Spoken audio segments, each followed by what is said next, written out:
Native to the planet Iridonia, Zabraks were a near-human species with many unique attributes, whether it be their distinctive facial tattoos or second heart.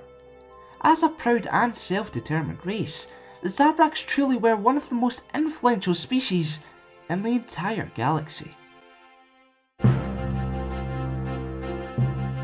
Welcome to the Kankazan Star Wars Species and Races Lore Episode 2, Zabraks. Despite being near human, Zabraks possessed a number of unique characteristics that set them apart from humanity, such as a crown of vestigial horns, a second heart, and facial tattoos, which represented either their place of birth, family lineage, or personality. Also, most Zabraks could not grow eyelashes or facial hair. Despite their differences, however, the species were capable of breeding with humans. As a result, a hybrid subspecies named the Dathomirians formed from the mating of Night Brother Zabraks and Night Sister humans.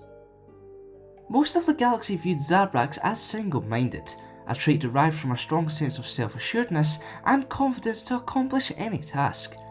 Believing that nothing was impossible, the species were proud, strong and confident, and strove to prove skeptics wrong at every turn.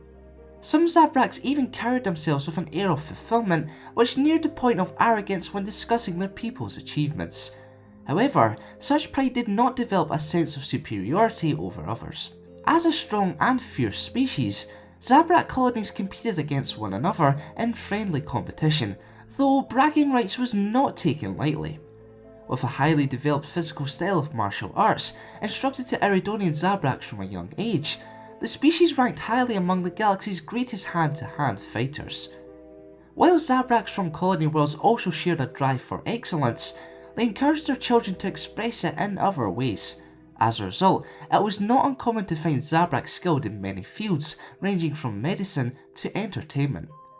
The species often took their names from animals native to Iridonia. For example, while most Zabrak families were named after the buck, many males went by the names Block, Lock and Zer. Female Zabraks were known to take their names from the Triz.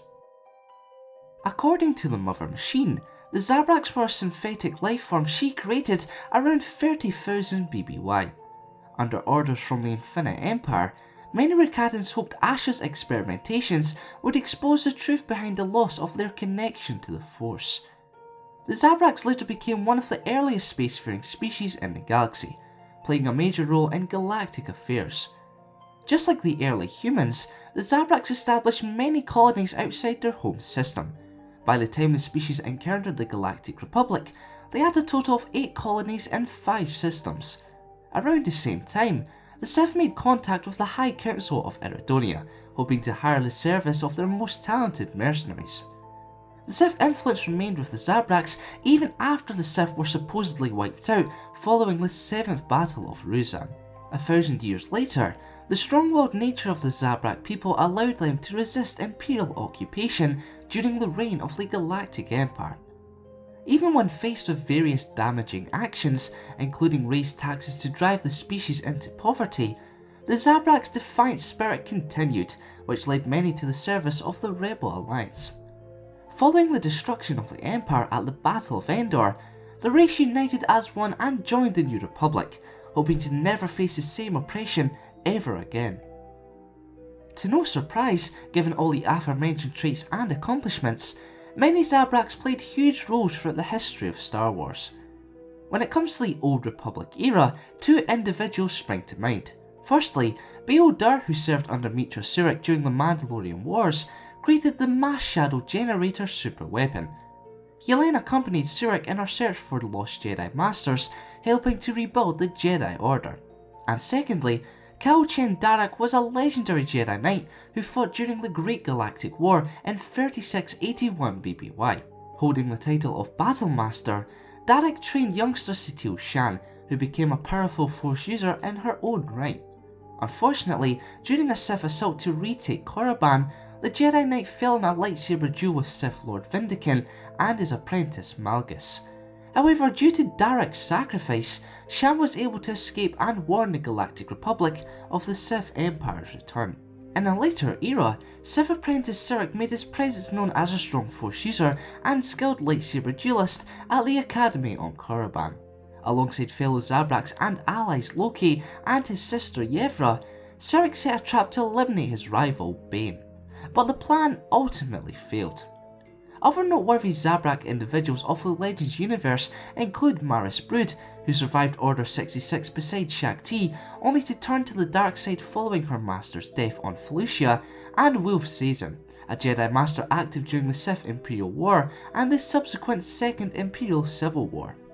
Trained under Cole Skywalker, Sazin in return took Cole's son to be his very own Padawan. Unfortunately, before completing Cade Skywalker's training, Sazin was killed. In canon, both Eve Koth and Asian Collar held seats in the Jedi Council nearing the fall of the Galactic Republic. Unusually, Koth was born on Nar Shaddaa instead of Iridonia or one of the Zabrak colony worlds. What's more, he was accepted into the Jedi Order at the relatively old age of 4 due to his potential and natural physical and mental discipline. Collar was, unfortunately, killed nearing the end of the Clone Wars while making an attempt to arrest Supreme Chancellor Palpatine. While the bounty hunter Suji also made a name for herself throughout the conflict, perhaps the most famous or infamous member of the Zabrak species was Darth Maul. Born as the son of Mother Talzin on Dathomir, Maul soon found himself under the tutelage of Darth Sidious, the Dark Lord of the Sith. With a deep hatred toward the Jedi Order, the Zabraks slew Jedi Master Qui-Gon Jinn and survived a nasty blow to the midsection, to put it lightly, as well as a huge fall, harnessing his hatred and power of the dark side to do so. Maul later united with his brother Savage Opress to wreak havoc across the galaxy. Even when Opress was killed by Sidious, Maul lived on to plot his revenge. Now it's time for last week's question. Who is your favourite member of the Zabrak species? Let me know on either the card poll on screen now or in the comments below. In the previous episode I asked if Yoda's species should remain mysterious or have their backstory revealed.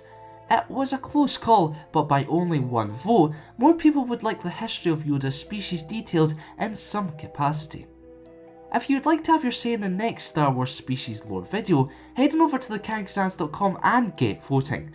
Thanks for watching, and for more Star Wars related content, keep a look here to the Kang Sands. We kick off today's video with an up, as the introduction of Wedge Antilles was awesome. Now it's no secret that I dislike Maul's inclusion in Star Wars Rebels, much the same way I dislike Maul's inclusion in Star Wars The Clone Wars. Look, the guy was cut in half and then he fell down a massive pit. I don't hear any loopholes in logic, he died. However, rant aside, Wedge played an integral part in the Rebel Alliance's quest to defeat the Galactic Empire, so it's only fitting we explore more of his canonical backstory and what motivations he had for joining the Rebel cause.